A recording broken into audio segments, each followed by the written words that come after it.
Muy buenas tardes, apreciados estudiantes. Bienvenidos a la CIPA del curso Fundamentos de Macroeconomía. Les recuerdo mi nombre, Diego Martínez, soy el director del curso, además soy su tutor. Y en esta oportunidad, en esta tarde, vamos a trabajar un tema que se llama la expansión múltiple del dinero, también es el multiplicador, también se conoce como multiplicador bancario. Les voy a compartir la pantalla para que iniciemos con esta presentación, ¿vale? ¿Me confirman si están mirando la pantalla, por favor?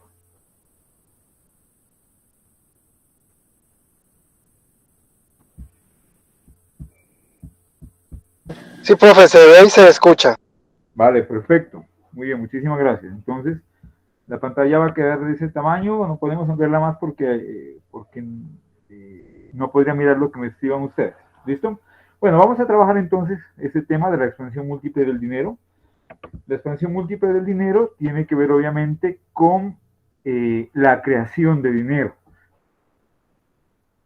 Como información general, digamos que el dinero viene del latín denarius, es un intermediario, es un bien natural o artificial, ¿sí? Antes recuerden el trueque, cómo se hacían los intercambios, y se diseñó el dinero como una herramienta que facilite las transacciones.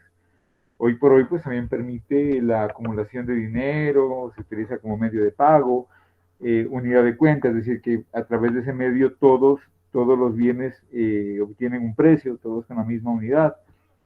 Además pues podemos acumular.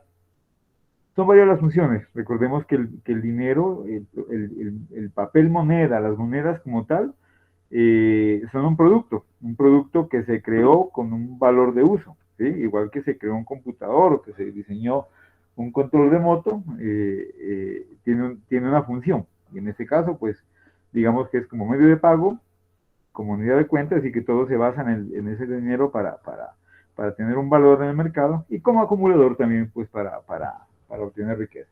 Esa es la función, las funciones básicas del dinero. Bueno, aquí está la explicación, ya sabemos que son estas tres partes, no hace falta mirarlas. Pues como unidad como medio de pago, pues lo utilizamos para cancelar las transacciones, para cancelar deudas, para hacer compras, etcétera, como unidad de cuenta, para darle valor con una base única a todos los bienes de una sociedad, y como depósito de valor, pues como dice aquí, para transportar valor a lo largo del tiempo, para generar riqueza, para acumular. ¿Sí? Son como las tres funciones básicas de la teoría keynesiana que nos dice para qué se crea, cuáles son las funciones del dinero. Pero básicamente lo que me interesa que trabajemos esta tarde es esta parte, lo que tiene que ver con el dinero en los bancos y cómo se crea ese dinero en el sistema financiero. ¿Sí? El Banco de la República es el encargado de crear dinero. ¿Sí? El Banco Central, digamos, en los demás países y en Colombia es el Banco de la República. Este Banco Central debe mantener una cierta cantidad de dinero en circulación, ¿sí? De tal manera que las transacciones comerciales fluyan de manera natural, que no exista en abundancia ni escasez, porque si existe poco dinero, la inflación va a ser muy alta y se van a frenar las transacciones, ¿sí? Va a haber una inflación por escasez, digamos, porque como no hay dinero, entonces las transacciones van a ser muy poquitas y entonces eso va a frenar y va a llevar a una crisis económica.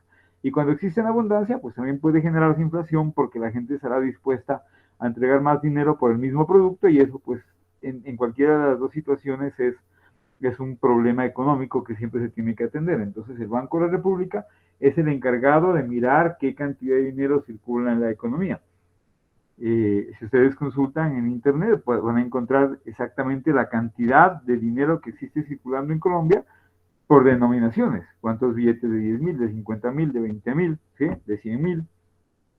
Y las monedas. O sea, existe una cantidad de lo que ha salido, del dinero que ha emitido el Banco de la República, para que exista una economía que fluya de manera normal, ¿sí? Obviamente, pues existen situaciones como el ahorro privado, la gente mantiene su dinero, guarda, ¿sí? Entonces saca dinero de circulación, pero todas esas variables son contempladas dentro de los modelos dentro de los modelos económicos.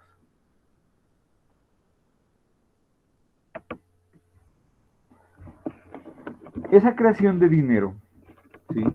que es la tabla que ustedes miraron en la guía de actividades, esa creación de dinero tiene dos partes, ¿sí? Una primera que se llama creación primaria y la segunda la creación secundaria.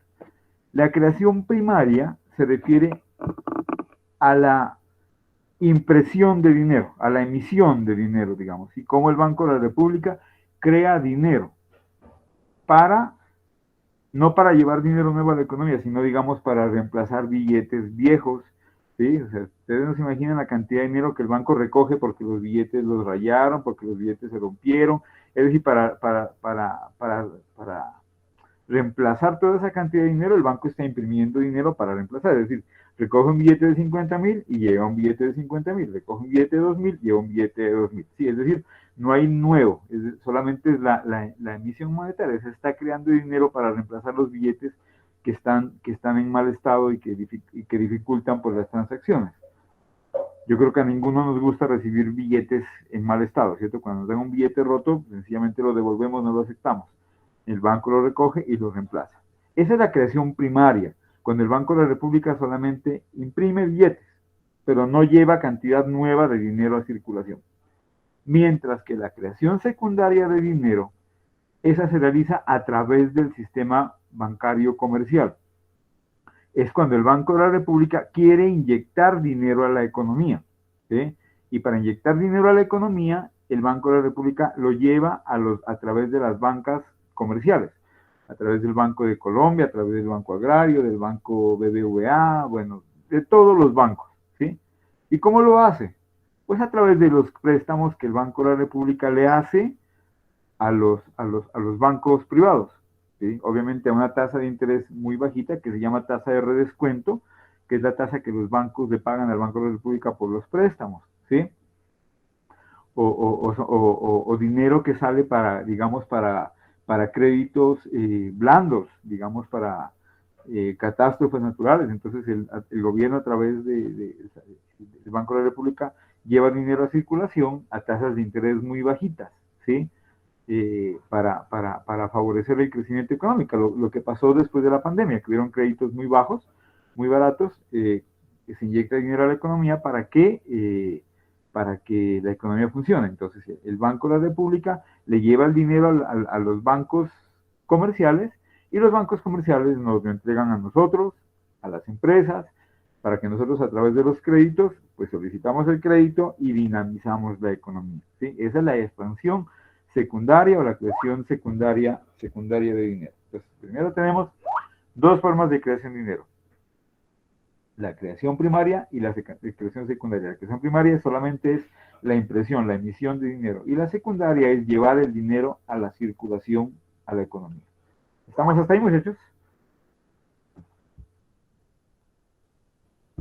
Sí, señor. Vale, Sí, profe. perfecto. Bueno, ya les había dicho esto, que es la creación primaria. Es la moneda que el Banco de la República lleva a la economía. En esos casos, el banco realiza la creación primaria. ¿En qué caso realiza el banco la creación primaria? Por lo que les dije, básicamente para reemplazar dinero, si no es otra diferente. Y ya la creación secundaria se encargaría la creación secundaria se encargaría pues de llevar dinero ya a la economía. Miren, entonces, de igual manera, el banco puede inyectar dinero a la economía o puede retirar dinero de la economía, ¿sí?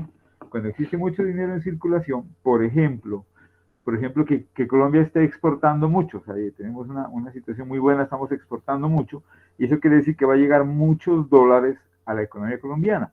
Los dueños de los dólares pues reciben los dólares en los bancos y a través del sistema bancario reciben ese dinero en pesos. Eso hace que circule mucho dinero en la economía.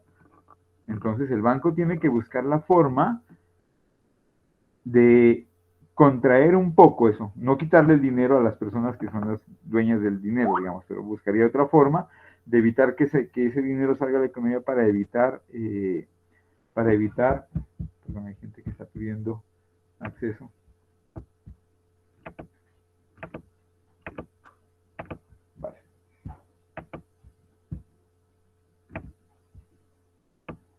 para evitar la inflación. Entonces, cuando hay mucho dinero en la economía, el Banco de la República frena eso, retira dinero de la economía. Una forma sería no prestándole a los bancos, digamos que considera que tienen que haber 1.000 millones de pesos menos, entonces frena 1.000 millones de pesos que salgan al sistema económico, ¿de acuerdo? Entonces, eso se llama contracción de la economía o contracción primaria de dinero. Y cuando el banco inyecta dinero se llama expansión primaria o secundaria de dinero.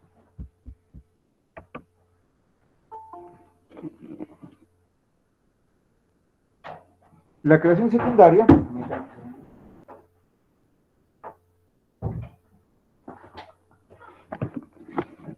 como les había dicho antes, las instituciones directamente responsables de la creación o contracción secundaria, igual porque pueden detener dinero, son las entidades que cuentan en sus pasivos como el primer renglón de los depósitos de la cuenta corriente, es decir, los préstamos, los depósitos que nosotros le hacemos, ¿sí? A los bancos. Entonces, los bancos son los directamente responsables de la creación secundaria de dinero, que son las entidades que tienen como base el pasivo, es decir, el pasivo es el dinero que nosotros le llevamos y que ellos otra vez lo prestan y cuando no es suficiente, pues lo piden prestado al Banco de la República, ¿de acuerdo?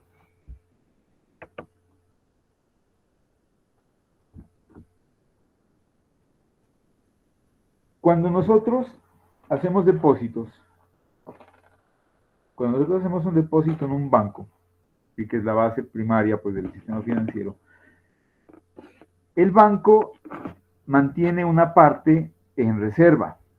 ¿Sí? El banco recibe, la función primaria del banco es recibir dinero de las personas que vamos a ahorrar y ese dinero lo presta. Entonces recibe y presta. Esas son como las funciones básicas del banco, ¿cierto? De ese dinero que nosotros le entregamos al banco, el banco lo va a prestar, pero no lo puede prestar todo. El banco debe dejar una parte guardada como reserva, como garantía para devolvernos a nosotros cuando nosotros necesitemos solicitar nuestro dinero. Eso se llama encaje, ¿sí? Es la reserva legal. Y el encaje puede ser de tres formas: encaje legal, encaje requerido y encaje marginal.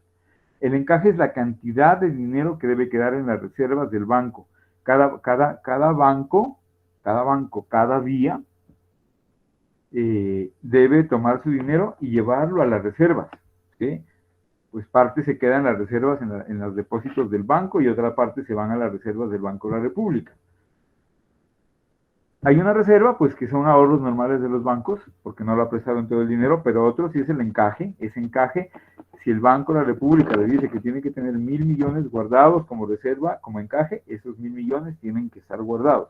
Incluso el banco puede pedir prestado al mismo Banco de la República para completar ese encaje. Y el porcentaje que lo define el Banco de la República para encontrar el encaje se llama coeficiente de caja. Es un porcentaje que el Banco de la República dice, por ejemplo, el 5%, el 10%, el 30%. Y cada producto bancario va a tener un encaje diferente, ¿sí? Entre más corto sea el tiempo promedio del dinero en el banco, menor será el encaje. Por decir alguna cuenta corriente.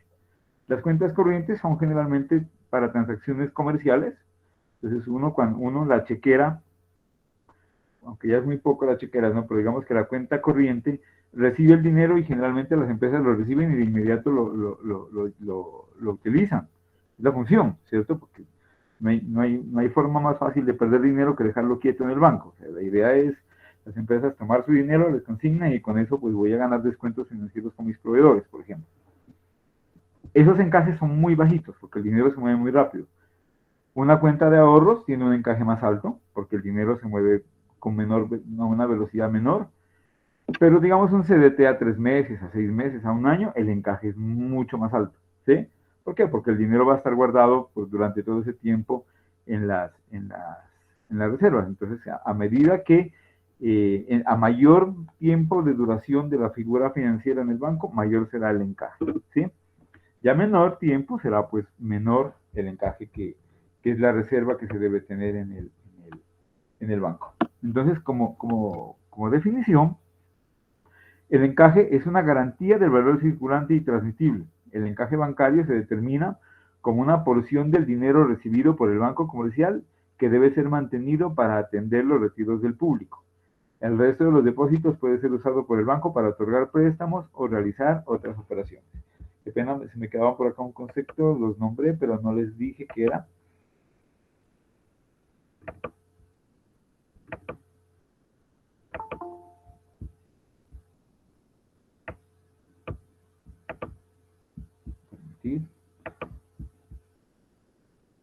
Bueno, eran los tipos de encaje.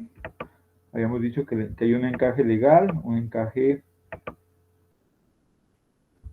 legal, un encaje marginal, un encaje, permítame, me confundí esa diapositiva, aquí está. El encaje legal, o sea, el encaje tiene tres formas, y el encaje tiene tres formas. El encaje legal, que es el encaje sobre las cuentas que tiene el Banco de la República con sus clientes, lo que les acabo de explicar, o sea, el porcentaje que los bancos guardan de los ahorros de las personas. El encaje requerido es el valor de ese encaje, por decir algo, 5 millones, 20 billones, 1 millón, sí, lo que sea. Ese es el encaje requerido, el que deben tener los bancos, cada banco en su depósito del Banco de la República. Y el encaje marginal habla de margen, sí, el encaje marginal. Llegar al margen es cuando es ese margen que hace falta, que necesita el banco comercial para poder cubrir el encaje que debe tener como encaje requerido en la banca, en el Banco Central. Bueno.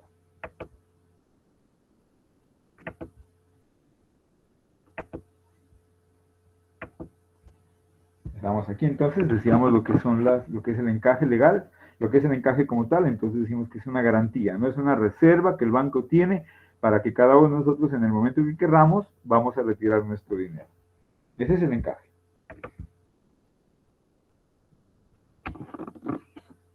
Existe, obviamente, pues puede existir un excedente, el banco puede tener más dinero del que necesita o puede tener un déficit de ese encaje. Es decir, puede tener un dinero faltante. Entonces, cuando del total de caja y de los depósitos de los bancos comerciales que tienen en el Banco de la República, se sustrae el valor del encaje requerido, se obtendrá una suma positiva o negativa, que se denomina excedente o deficiente de encaje respectivo, del encaje, ¿sí? Es decir, el Banco del Banco de la República le dice al Banco de Colombia, usted, o a todos, ¿no? Todos deben tener esos porcentajes por productos. Y haciendo cuentas, el Banco de Colombia debe tener 1 millón de pesos guardado en el Banco de la República. El Banco de Colombia va a estar retirando y consignando dineros en el Banco de la República, y cuando consigna más del valor del encaje bancario se denomina excedente de encaje, ¿sí? Y cuando retira más del que debe tener, o sea, debería tener 1 millón y retiró y dejó solamente 900 o 800, entonces eso se denomina deficiencia del encaje, y tiene que de inmediato debe solucionarlo y mantener al día ese valor del encaje. ¿Sí? O sea, si el Banco Comercial hizo mucho préstamo y se quedó sin dinero, pues tendrá que pedir un préstamo al Banco de la República para poder cubrir el encaje. Esa es una obligación que debe tener siempre al día. Nos dice que el excedente de encaje se denomina dinero de alto poder, es cuando el banco tiene dinero de sobra para prestar a las personas o a las empresas. Profe, buenas tardes. Sí, buenas tardes. Profe, una pregunta respecto a eso. Es decir, que el Banco de la República o no sé qué método se utiliza para que el Banco Central conozca cómo se excede o hay un déficit en la reserva, o no sé, tiene un... Claro. No sé, o esto de reporte va directamente al banco. Digamos, sí, ¿cómo sería esa supervisión o esa alerta? A diario, los bancos comerciales reportan al Banco de la República las transacciones que realizan, ¿sí? A diario. Hoy con la sistematización de la información es mucho más fácil, casi inmediato. Digamos que le dice el Banco de la República, debe tener un encaje sobre las cuentas de ahorro de un 10%.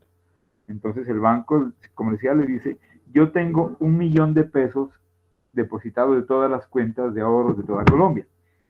Ese millón de pesos, de ese millón de pesos debe depositar 100.000 pesos en el Banco de la República.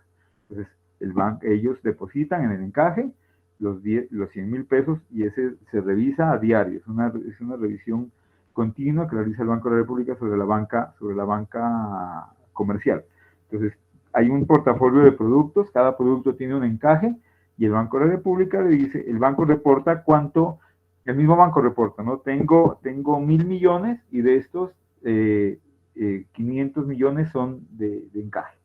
De este otro producto tengo 2.000 millones y de esos 5 millones son encaje. ¿Sí? Entonces, todo eso se revisa, entregan y el banco hace auditorías y si el banco no cumple, entra en una demanda, en una multa, perdón, bastante fuerte, ¿no? Eso, nunca pasa eso. O sea, los bancos son muy exactos en su proceder, porque de inmediato, si no tienen el dinero para cubrir el encaje, el Banco de la República les presta el dinero a través de pues sus tasas de descuento. Recuerden, muchachos, que hay dos clases de bancos, ¿no? De manera general. La banca comercial, que es la que conocemos, la que vamos al banco y abrimos una cuenta, banco BBVA, Banco Comeva, bueno, Banco Agrario, todos los bancos a los que nosotros vamos. Esos son los bancos que realizan el encaje, porque hay otros bancos que se llaman la banca de segundo piso, ¿sí? A esos bancos nosotros no vamos porque no son para el público. Está, por ejemplo, la Findeter, Finagro, ¿sí? Son bancos que no reciben préstamos, sino que canalizan recursos del Estado para determinadas actividades, construcciones, puertos, aeropuertos, carreteras, ¿de acuerdo? Entonces, la Findeter, entonces ellos son bancos de segundo piso, ellos no tienen que ver con los encajes, únicamente la banca comercial. Aquí nos dice que cuando se presentan excedentes o deficiencias en los bancos, entonces la primera, en las reservas internacionales. Al incrementarse las reservas internacionales se produce un incremento en la capacidad crediticia de los bancos. ¿Qué es esto? Digamos que una persona realizó exportaciones, exportó $1 millón. Ese $1 millón entra al banco, ¿sí? Entra al banco.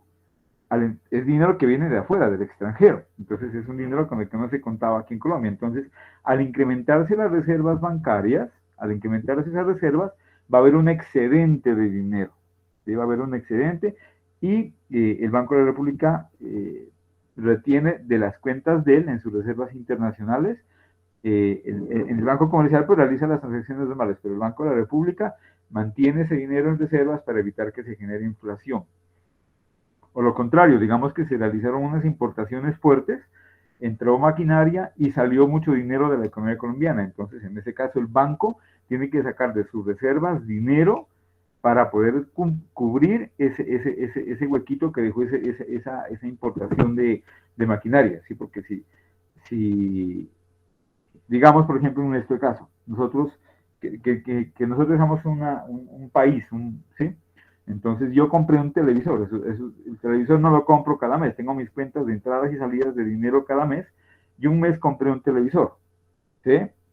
Entonces en ese caso mis cuentas normales se van a ver afectadas, porque son 3 millones de pesos con los que yo no pensaba que iba a utilizar, entonces tengo que acudir a mis reservas, a mi cuenta de ahorros, y sacar esos 3 millones para poder cubrir y mantener mi capacidad de dinero normal, ¿sí? Eso es lo mismo que hace el banco, a través de las reservas internacionales. Otra forma de excedentes o déficit del dinero es cuando los créditos que concede el Banco de la República al sistema bancario, ¿sí? A los bancos. O también, pues, el Banco de la República le presta dinero al gobierno, ¿no? Entonces, cuando hay mucho dinero, cuando el Banco de la República presta mucho dinero, pues va a haber mucho dinero en circulación y eso puede afectar. Entonces, ese es un excedente. Pero normalmente el banco esto lo hace a través de modelos, no lo hace a la ligera, digamos, sino que piensa muy bien las cuentas y sabe cuándo y cuánto puede prestarle a los bancos para no afectar el dinero o la circulación de dinero en la economía, ¿sí? Incluso puede ser por sectores. Digamos que acá en Pasto, por ejemplo, hay una línea de crédito especial, una línea de crédito de fomento que se llama la línea Galeras. Pues Galeras en honor a nuestro volcán. Y es la línea Galera se utiliza en épocas cuando el volcán se activa, ¿sí? cuando hay mucha erupción, cuando vemos que hay mucho gas saliendo del volcán, eso hace que las empresas salgan corriendo, ¿sí? No nos dan crédito, no despachan mercancía, entonces la economía acá en la ciudad se frena, entonces los bancos tienen esa línea de crédito de la línea Galeras para apoyar en situaciones especiales como esa, por ejemplo, y así por el estilo existen muchísimas en varias ciudades. Y la tercera nos dice cuando cambios en los pasivos del Banco de la República. Los pasivos ya sabemos que es cuando las personas le llevamos dinero al banco, entonces es un pasivo porque es una deuda del banco hacia nosotros. Entonces cuando disminuyen los depósitos del Banco de la República, ya sea por las instituciones o por las personas, el efecto será un incremento en los encajes, ¿de acuerdo? Y cuando, para poder contrarrestar esto, descontando, o lo contrario, cuando se aumentan los depósitos en el Banco de la República, entonces el encaje, pues en este caso va a disminuir. Esas serían como las tres razones por las cuales se mueve el encaje. Pero bueno, antes que esto, bien. El Banco de la República tiene unas reservas, las reservas internacionales, ¿sí?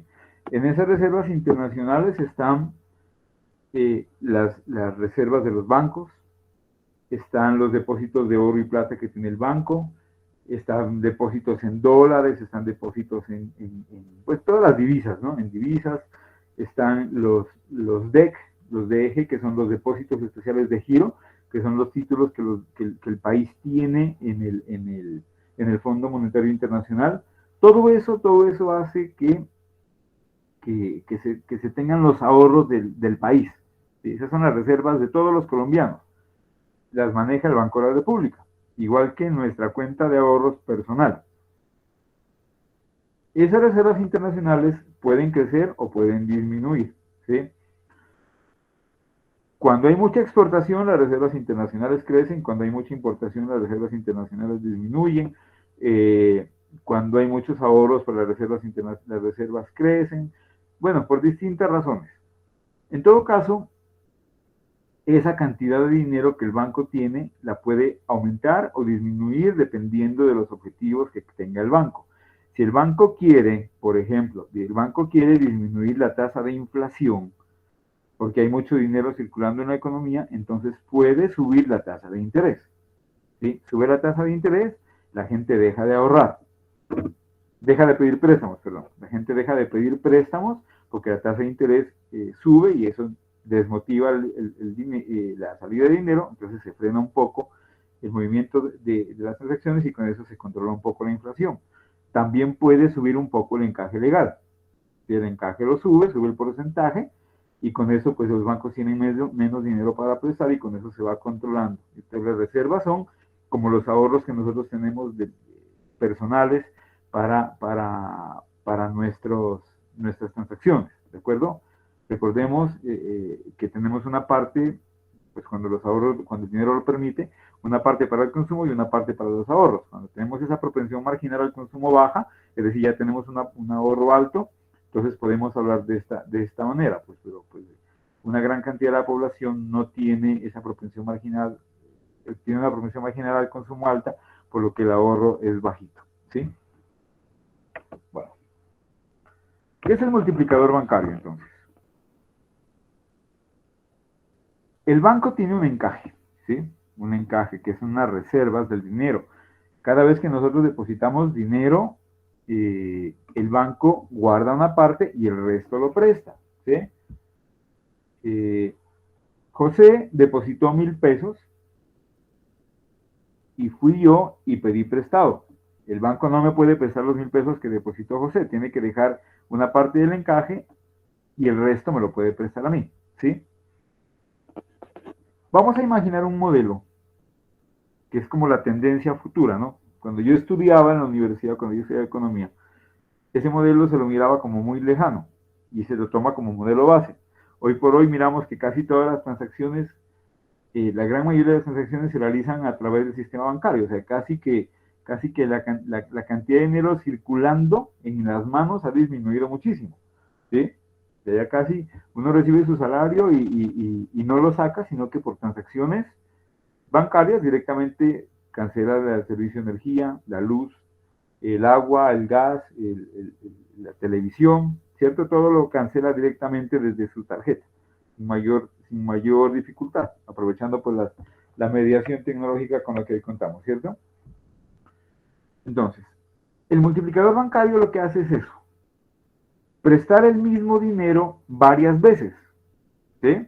Entonces, el Banco de la República tiene en cuenta ese número de veces que se mueve el dinero en la economía, ese número de veces que las transacciones se realizan, porque eso va a generar la multiplicación, y dependiendo de eso, va a llevar dinero a la economía. Por ejemplo, digamos que el banco dice, necesitamos incrementar la economía en $1.000.000. El banco no va a sacar $1.000.000 y lo va a depositar. El banco dice, para que se genere en la economía $1.000.000, es necesario únicamente llevar $300.000, porque el efecto multiplicador del dinero va a hacer que exista un fenómeno como que si existiera $1.000.000. ¿Sí?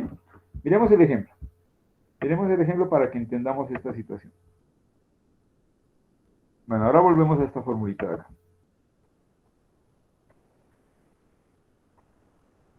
Tenemos un banco, ¿sí?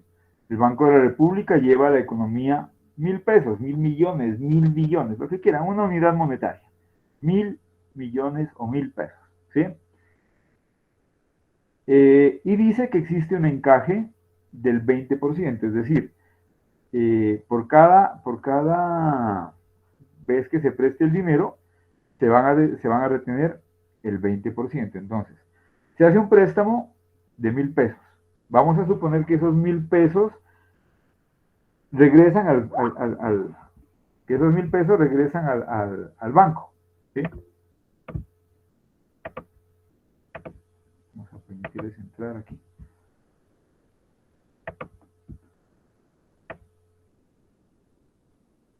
Esos 1.000 pesos que yo solicité prestados regresan al sistema bancario, ¿sí? Es decir, recibí 1.000 pesos y de los 1.000 pesos con mi tarjeta o con PSE o cualquiera de los sistemas nuevos, sencillamente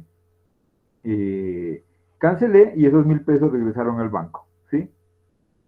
El Banco de Colombia, que estamos en un sistema comercial, recibió esos 1.000 pesos y esos 1.000 pesos se los va a prestar a José. De esos 1.000 pesos de esos 1.000 pesos que recibí, va a guardar el 20% como reserva y va a depositar y va a prestar 800. Entonces José únicamente va a poder recibir 800 pesos. Recibe prestado los 800 o recibe el pago de los 800 y los devuelve al banco, ¿sí? A través de las transacciones comerciales. Los bancos reciben esos ahorros y solamente pueden prestar el 20%, ¿sí? El 80%, el 20% se queda guardado. Entonces, yo le entrego, de los 800 solamente puede prestar 8 por 2, 16, debe guardar 160 pesos y puede prestar la diferencia. 800 menos 160 igual a 640. Entonces va a prestar los 640 pesos. Esos 640 pesos llegan a la cuenta de María. María deposita su cuenta de ahorros los 640 pesos y regresan al banco, pero el banco de esos 640 debe guardar el 20%. Así sucesivamente, ¿sí? De esa manera se va a ir manteniendo el dinero en el banco, ¿sí? Una pregunta. Señora. Este tema del encaje es equivalente a las provisiones, según NIPS, que manejan las entidades, las entidades bancarias, pues que ellos provisionan la cartera que van colocando, le van dando un porcentaje de lo que digamos que hay en reserva para no uso en la colocación de créditos. ¿Es Sí, equivalente a esto? sí, es lo ¿A las mismo. provisiones? Las provisiones, sí, señora. Ok, gracias. Sí, los bancos van guardando y por decir algo, del depósito original de los 1.000 pesos, guardan esos 200 porque saben que solo pueden prestar 800. Luego de los 800 guardan 160 y solo prestan 640. Dime. Profe. ¿Solo es el 20%? No, en este ejemplo el 20%, ¿no? Pero el banco lo varía, o sea, este es un ejemplo, puede ser el 5, el 10, el 15, puede ser más del 20, dependiendo. ¿Y quién escoge ese valor? El Banco de la República, la Junta Directiva del Banco de la República. ¿Pero sería fijo anual, fijo mensual o para un periodo determinado que lo fijan? Lo fijan para un periodo, Pero se han visto casos en el mundo, se miró en Argentina, se miró en Brasil, que llegó un encaje al 100%. ¿Sí? La gente no tenía acceso a su dinero. La gente depositaba y se quedaba el dinero en el banco. Porque la inflación era tan alta, era tan exagerada como lo que está pasando en Venezuela, que el banco central decía, no puede salir dinero a circulación porque la inflación se dispara aún más. Entonces, controlaban de esa manera. En Colombia nunca ha pasado eso, sí tenemos reservas normales, del 10, 15%, para soportar los ahorros. Entonces, ¿qué quiere decir? Que yo soy dueño de 1,000 pesos. ¿Sí? Yo soy dueño de 1,000 pesos que los puedo retirar del banco cuando yo quiera. De esos 1,000 pesos le pesaron a José 800. José puede disponer de esos 800 en el momento que quiera. ¿Sí? Eran 1,000 originales. Pero miren que ahora ya hay 1,800 que pueden circular en la economía de manera tranquila, sin haber emitido más dinero.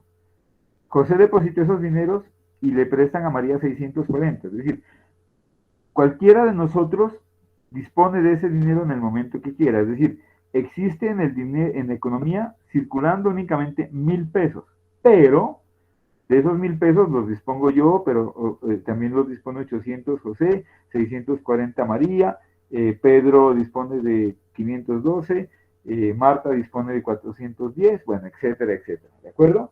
Eso es lo que se llama el efecto multiplicador, porque cada uno va a disponer del dinero, le va a pedir prestado. O sea, yo voy al banco y deposito mis ahorros, y ese dinero se lo prestan a otra persona. Y esa persona va a empezar a hacer transacciones con ese dinero, que es de ella, pero que nació de mi depósito. Y yo puedo en cualquier momento solicitar mi depósito y hacer transacciones, ¿sí? Ese es el efecto multiplicador. ¿Hasta cuándo hasta cuándo puede llegar ese efecto multiplicador? Hasta que el encaje sea igual, el dinero guardado sea igual a la reserva original. Cuando ya 1,000 pesos que salieron del depósito original se convierten en el encaje legal, hasta ahí llega, ¿sí? ¿Y cuánto es el valor y cuánto es el multiplicador? Lo vamos a encontrar aquí. El multiplicador es una forma muy sencilla. El multiplicador, que se representa con la letra K, es igual a 1 dividido entre el encaje. ¿Sí? 1 dividido entre R. R es el encaje. Entonces, 1 dividido entre R nos da el multiplicador. Recuerden, muchachos, por ejercicios de matemáticas financieras, no sé si alcanzan a leer, ahí está como pequeñita esa letra. Y no solamente para este caso, sino para toda fórmula matemática donde vayan a meter un porcentaje, en toda fórmula matemática, así sea para una receta, que digan el 20%, ¿sí? Siempre ese porcentaje tienen que quitarle el signo de porcentaje. Y ese signo se lo quita dividiendo el número entre 100, ¿sí? Si ustedes van a meter un porcentaje del 15% a una fórmula, no pueden escribir más el 15%, sino que deben escribir el número sin signo, es decir, 15 dividido entre 100 igual 0.15, 20 dividido entre 100 igual 0.2, 100 dividido entre 100 igual 1. Ahí le estamos quitando el porcentaje. Y cuando un número lo queremos convertir en porcentaje, lo multiplicamos por 100. ¿Sí? Recordemos, por ejemplo, los valores de la población. Digamos que la tasa de desempleo nos daba 0.05. Entonces lo multiplicamos por 100 para convertirlo en porcentaje. 0.5 por 100, 0.05 por 100 nos daba 5%. Entonces, para convertir un número en porcentaje lo multiplicamos por 100. Y para quitarle el porcentaje al número lo dividimos entre 100. Como el encaje legal es un porcentaje, ese encaje lo dividimos entre 100 para que nos quede un número, ¿sí? Entonces, R, porcentaje 20%. Para poder encontrar el multiplicador, tenemos que dividir 1 entre el encaje. 1 entre 20% no podemos hacer, pero sí podemos hacer convirtiendo 20% en número entero, le quitamos el porcentaje, 20% entre 100 nos da 0.2. Entonces, 1 dividido entre 0.2 igual 5. El multiplicador es 5. ¿Qué quiere decir? Que ese dinero de ese depósito original, que se llevó al banco de 1000, se va a multiplicar 5 veces. Es como si en la economía existieran 5,000 pesos y no 1000 que fue el depósito original. Ese es el multiplicador bancario, ¿sí? Entonces, si el Banco de la República quiere que en la economía circulen 5,000 pesos, no va a llevar 5,000, porque sabe que el encaje, que el multiplicador es 5.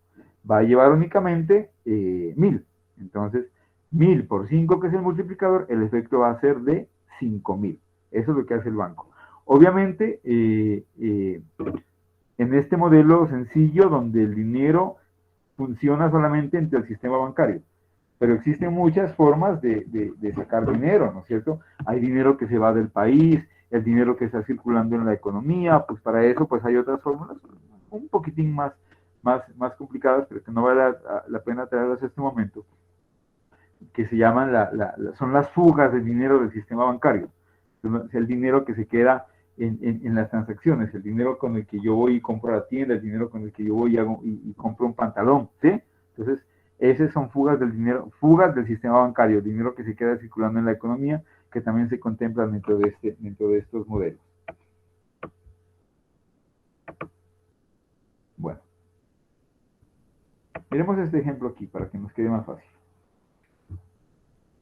Habíamos dicho que hacemos un depósito original de 1000 pesos, de esos depósitos se quedan guardados 200 y se prestan 800 pesos. Se prestan 800, de los 800 se guarda el 20%, 8 por 2, 16, y se prestan 640, ¿sí? Hacemos el ejemplo para 5 años nomás, para 5 transacciones, son muchísimas transacciones, ¿sí? En este caso sumamos las 5 primeras generaciones de bancos, sumamos 1000 más 800 más 640 más 512 más 410 nos da 3362. Esa es la suma para las 5 primeras generaciones. Es decir, los 1000 pesos en los 5 créditos se convirtieron en 3362 pesos. De esos hay guardados 672 y están circulando en la economía 2.690 pesos. Si ustedes suman 672 más 2.690 les va a dar 3.362. ¿De acuerdo? Hasta ahí solamente es sumar, no hay ningún problema. ¿Cuál es el paso siguiente? Nos vamos a saltar la suma de las restantes generaciones. Esa nos lo vamos a saltar. Lo vamos a dejar en blanco, ¿sí? Vamos a buscar primero el total para el conjunto del sistema bancario. Para esto, ¿qué hacemos? Encontramos el multiplicador, que ahí ya sabemos cuánto es. Ya sabemos que el multiplicador es 5. Como el multiplicador es 5, sabemos que el total para el conjunto del sistema bancario va a ser 1000 del depósito original multiplicado por 5, nos va a dar 5000. Ese es el valor inicial, ¿sí? De la última, del total del sistema bancario. De esos 5000, el 20%, 5 por 2, 10, 1000 pesos van a estar en el encaje, ¿sí? En las reservas, y 4000 van a estar en préstamos, ¿sí? Miren, el encaje 1000 es igual al depósito original 1000. Hasta ahí puede llegar, no puede haber más. Ese es el tope máximo. Una vez que el banco original, el depósito original se hace igual a la reserva, ya no hay más dinero para prestar. Tenemos entonces hasta la suma de las 5 primeras generaciones y tenemos el total del conjunto bancario. Nos hace falta la suma de las restantes generaciones de los bancos. Es muy sencillo. A 5000, perdón, ¿qué pasa aquí? A 5000 le restamos los 3.362 y nos da 1.638. Podemos hacer la misma operación con las otras dos columnas o podemos hacer la operación normal. 1.632 por el 20% nos va a dar 362 y la resta 1.638 menos 328 nos va a dar 1.310, que sería el dinero que sobra para las siguientes generaciones en los préstamos bancarios.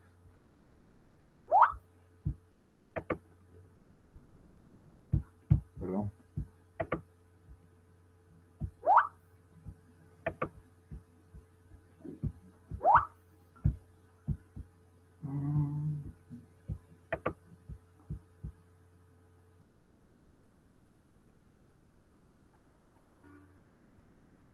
Hay gente queriendo ingresar, pero no sé qué les pasa, no pueden hacerlo.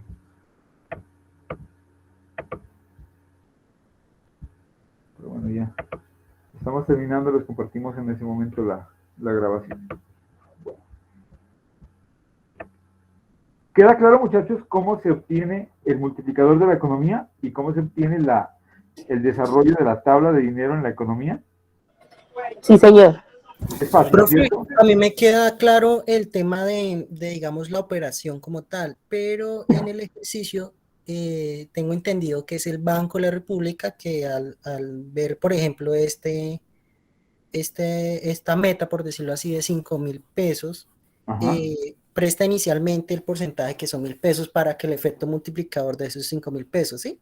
Sí. Pero usted hablaba de que, digamos, también es cierto que en la vida real, en mis ahorros o el ahorro de todos, también son utilizados para dar préstamos. Entonces, ¿también sería el mismo método para ese tipo de ahorros? No, a ver, mira, les explico. El Banco de la República emite 1.000 pesos, ¿sí? 1.000 pesos. Esos 1.000 pesos los lleva al banco original, digamos, al Banco de Colombia, ¿sí? De esos 1.000 pesos que son para ahorros, los tengo yo, ¿sí? Me los entregan a mí, son míos. De esos 1.000 pesos los deposito en el banco, los deposito yo en el banco de Colombia. Diego Martínez deposita 1.000 pesos en el Banco de Colombia. Y de esos 1.000 pesos, el Banco de Colombia solo puede prestar 800 y guardar 200, ¿sí? Es decir, toda esta transacción que estamos viendo aquí, todo esto, es banca comercial. Ya los 1.000 pesos llegaron del Banco de la República al banco y el banco me los entregó a mí, digamos. Esto ya es creación secundaria de dinero. Ya la creación primaria, digamos que ya pasó, esta es la creación secundaria. Entonces, esos 1.000 pesos son míos, no son suyos, ¿sí? Y usted los deposita en su cuenta de ahorros y el banco los presta. El banco los presta. Y solamente puede prestar hasta 800 pesos. ¿Cuándo? Este es un modelo inicial, un modelo original. Cuando el Banco de la República le hace otros préstamos al banco, ¿sí? Cuando el Banco de la República le hace otros préstamos a los bancos comerciales, ese dinero llega a las manos del público a través del portafolio, ¿no es cierto? Entonces, ¿cómo nos llega? A través de créditos, y esos créditos los depositamos en la cuenta, nos los depositan en nuestras cuentas de ahorros, o nosotros los depositamos, me hacen un préstamo, me hacen un préstamo y yo le digo al banco, deposítemelo en mi cuenta de ahorros. De inmediato, al depositarlo en mi cuenta de ahorros, el banco, yo dispongo de ese dinero, pero el banco también puede disponer de ese dinero hasta donde el encaje legal se lo permita, ¿sí? Entonces, yo pido prestado al banco 1.000.000 de pesos, me lo depositan en mi cuenta de ahorros, yo lo dejo en mi cuenta de ahorros, el banco, yo lo puedo utilizar cuando quiera, pero mientras el dinero esté ahí, el banco también puede prestar hasta lo que el fondo, hasta donde el encaje legal le permite, ¿de acuerdo? Entonces, ese es el efecto multiplicador de la economía. Estamos hablando aquí de las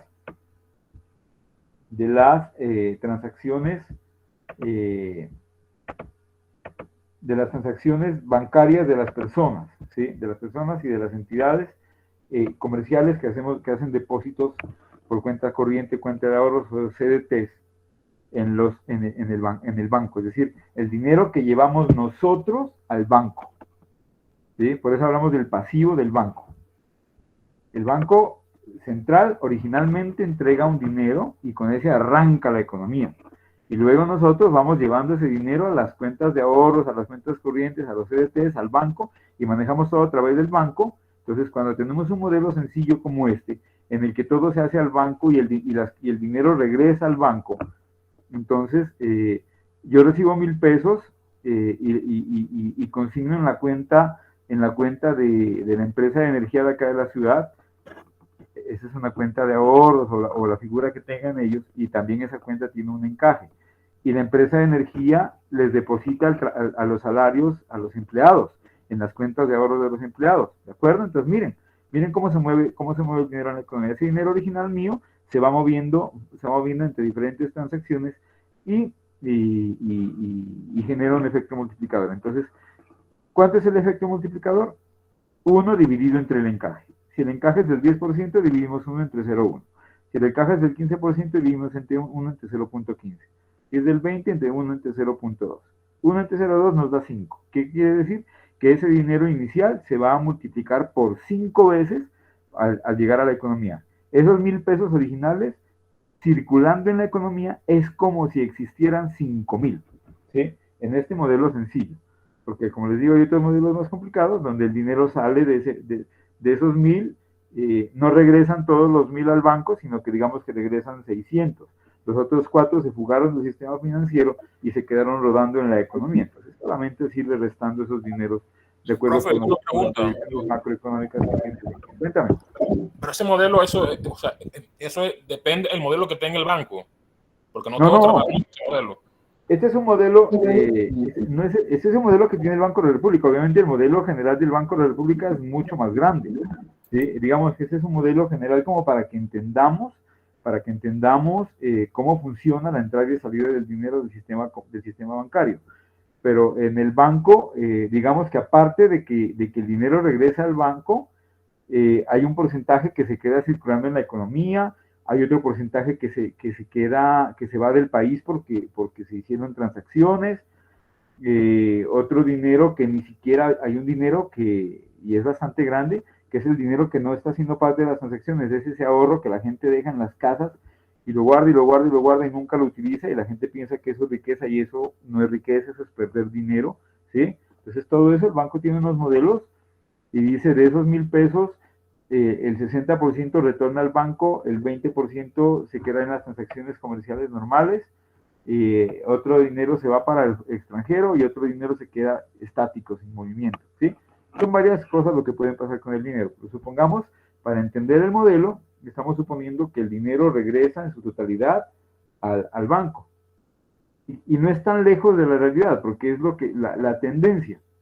Y ese modelo lo aceleró la pandemia, ¿sí? Aprendimos a manejar el sistema financiero y incluso ustedes ya pueden ver que hay propagandas donde en micronegocios, en la tienda de la esquina, uno ya puede pagar directamente con su celular, ¿cierto? Sin necesidad de sacar dinero del banco, yo voy y pago por la bolsa de leche con una transacción bancaria, se debita de mi cuenta, o se convierte un pasivo en mi cuenta, y pasa al dueño de la tienda, ¿de acuerdo? Entonces, esa es la tendencia y muy cercana. Como les dije, este era un modelo, pues, viejo, pero que va cogiendo cada vez más fortaleza. Dentro de muy pocos años vamos a ver que todo se hace a través del sistema bancario. O sea, el dinero físico tiende a desaparecer, ¿sí? El dinero físico tiende a desaparecer. Todo va a ser dinero virtual. Tutor, yo tengo una pregunta. Señor. Tutor, acerca, pues usted habla sobre lo que usted estaba diciendo sobre lo del que uno tiene los dineros mejor, que las personas que tienen dinero en casa, pues no lo utilizan.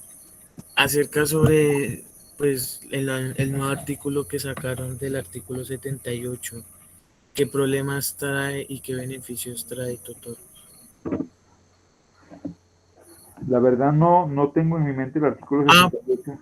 Pues es uno que sacaron hace poco, de hecho lo sacaron ayer, acerca sobre la expropiación a las cuentas de ahorro, que dineros que digamos no se mueven en las cuentas de ahorro serán expropiadas por el gobierno. ¿Qué problemas traería eso? No, pues imagínense el problema, primero un problema social, ¿no? Un problema social, porque la gente no va a permitir que su dinero sea expropiado. Y tengo entendido que en futuro también vendrían otras propiedades o otros activos, por ejemplo, terrenos baldíos, que son los famosos lotes de engorde, también se entrarían a la expropiación si no se están trabajando. Entonces, la idea es como que motivar a la gente a que utilice sus activos. ¿Como un consumismo? ¿Tutor es como consumismo? Eso generaría consumismo, claro. Eso genera consumismo y a la vez generaría inflación. una inflación altísima, porque todo el mundo tendería a gastar sus recursos Sí. con el temor de perderlo, ¿sí? Entonces, pues, o incluso puede haber mucha salida de dinero del país, comprarían moneda extranjera, comprarían dólares o euros, Criptomonedas. y se llevarían el dinero hacia otros sistemas bancarios, ¿sí? Mientras se estabiliza el modelo que se quiere implementar. Sí, dices que el artículo sale ayer, no lo conozco, interesante, ya mismo pongo a consultarlo para saber exactamente de qué se trata. Pero el efecto sería, no sé si ya salió, si ya se firmó, yo no creo, Sí, ¿no? sí, sí, ya se aprobó. Sí, se aprobó, increíble. Sí. Entonces voy a revisarlo si la verdad no lo conozco en este momento. Y puede traer muchas situaciones, o sea, pero me imagino que sean para depósitos muy viejos, ¿no? Cuentas de ahorro que estén estancadas por años, que No, nadie las movió, que nadie sacó, nadie depositó dinero. por más de un año en adelante, tutor. Imagínense, y hay personas, por ejemplo, mi mamá, ella recibe su pensión en el banco y ella el dinero lo tiene quieto, ¿sí? Ella lo ahorra porque pues espera tener un dinero pues más fuerte y con eso hacer alguna operación bancaria o financiera, ¿sí? Entonces imagínense, ella lleva con ese dinero más de un año recibiendo sus depósitos, entonces hay que revisar todo eso. Gracias por informarme, vaya para estar atento y voy a estudiar ese artículo que nos presenta. Muchas gracias, amigo. ¿Hay otra pregunta, muchachos? ¿Qué otra duda tienen? Les recuerdo esa grabación, pues ya les voy a compartir al curso, ¿no? En los foros. Como es en Meet, hay que abrirlo desde el correo interno, desde el correo institucional. Si no les abre, pues solicitan que se les comparte. Yo de inmediato, pues les comparto el enlace, ¿no? Para que lo puedan mirar. Profe, una última pregunta respecto al inicio del CIPAS. Estábamos hablando del dinero en circulación. ¿Este dinero en circulación es tanto digital como el Sí, efectivo? sí, claro, ¿Se claro. cuentan los dos de igual forma? Sí, sí, los dos, claro. El dinero en circulación, porque yo puedo hacer, mi dinero está circulando y no lo he sacado del banco, lo estoy llevando, pagué mi tarjeta de, de televisión satelital, digamos que pagué la energía eléctrica, así, entonces a través del sistema bancario, sin necesidad de sacar el dinero. Todo está circulando, el dinero está circulando. Todo eso suma. Profesor, una pregunta. Señor. O sea, ¿en qué se basa usted para decir que el dinero de pronto guardado en casa, como hacían de pronto nuestros abuelos, es una pérdida de tiempo? ¿Por qué? O sea, ¿por qué Claro, será eso? porque el dinero pierde valor. El dinero pierde valor. O sea, el dinero es rentable cuando se le está invirtiendo. Cuando ese dinero genera más valor. Hay un fenómeno que es la inflación que le lleva a la pérdida de la capacidad adquisitiva. ¿Sí? Entonces, si usted tenía 1 millón de pesos al comienzo del año, ¿sí? Y lo guarda, y le aseguro que y con ese dinero compraba 2 pares de zapatos. Al final del año, le aseguro que no va a poder comprar los mismos 2 pares de zapatos. Va a tener que conectar más dinero para poderlos comprar, por efectos de la inflación. Entonces se está perdiendo capacidad adquisitiva. El dinero, para que esté generando riqueza, tiene que ser invertido. ¿Sí? Tiene que comprar y vender o adquirir títulos, valores, lo que sea, pero mantenerlo en casa no es riqueza. ¿Sí? Eso es acumulación, más no riqueza, porque está perdiendo valor. Ah, ok. Y se han visto casos, ¿no? Hablando de casos extremos, acá en la ciudad, hace unos 5 años tal vez aproximadamente, había una señora que pedía dinero en la calle, era una indigente, pedía dinero en la calle y murió, la señora murió, vivía a las afueras de la ciudad y cuando ella murió allá en una casita, una chocita que tenía, digamos, unos palos y unos cartones. Cuando hicieron el levantamiento del cadáver encontraron guardada cualquier cantidad de dinero. guardada, pegado, los billetes ya eran inservibles, los tenía amontonados, pegados, ya no servían de nada. Entonces, imagínense, eso no era riqueza, era una enfermedad, pues digamos que tenía la señora. Pero eso no es riqueza, eso es acumulación. Entonces, lo mismo cualquier persona, uno tiene que tener obviamente ahorrar dinero, ahorrar hasta cierto punto, para lograr sus metas, ¿no? Para lograr sus metas. O sea, yo soy de ese pensar, o sea, yo antes de pedir el préstamo, yo trato de ahorrar, que eso es lo que uno tiene que hacer, ¿no? Cuando usted va a pedir un préstamo a un banco, lo primero que tiene que hacer es hacer el ejercicio usted mismo. O sea, ¿cuánto dinero me pide el banco de cuota? Me pide 500,000 pesos. Entonces voy a hacer el ejercicio durante 3, 4 meses a ver cómo me afecta a mí esa salida de 500,000 pesos y los voy a ir guardando. ¿Sí? Entonces yo mismo miro que no tengo, que me va a afectar negativamente o no me va a afectar, entonces hago el préstamo. O la otra es, en lugar de pedir el préstamo, ahorro durante un año y con eso pues ya tengo para adquirirle la bicicleta que tenía ganas. ¿De acuerdo? Eso pues ya saliéndonos un poquito del tema y entrando a finanzas personales. Bueno, esa sería la lista de referencias que se utilizaron. No sé si habrán más preguntas, muchachos. ¿Alguna otra duda? El tema es interesante, el tema es chévere. Muy sencillo, pero nos permite entender cómo funciona el dinero en la economía con un modelo bastante sencillo. ¿De acuerdo? Ok, profesor. Claro. Muchas gracias. Muchas gracias. No, a ustedes, muchachos, muchísimas gracias. No, porque les coloco la grabación mañana en la mañana, les voy a colocar en el foro para que la puedan mirar. Entonces, no me resta sino agradecerles, muchachos, y si tienen dudas, pues las pueden escribir en el foro y yo de inmediato les estoy dando respuesta, ¿vale? Muchas gracias, profe. Hasta luego a todos. Muchas gracias, profe. Muchas gracias, gracias, profesor. Muy importante para nosotros y todas sus explicaciones. Gracias, muy amable. Feliz día para todos.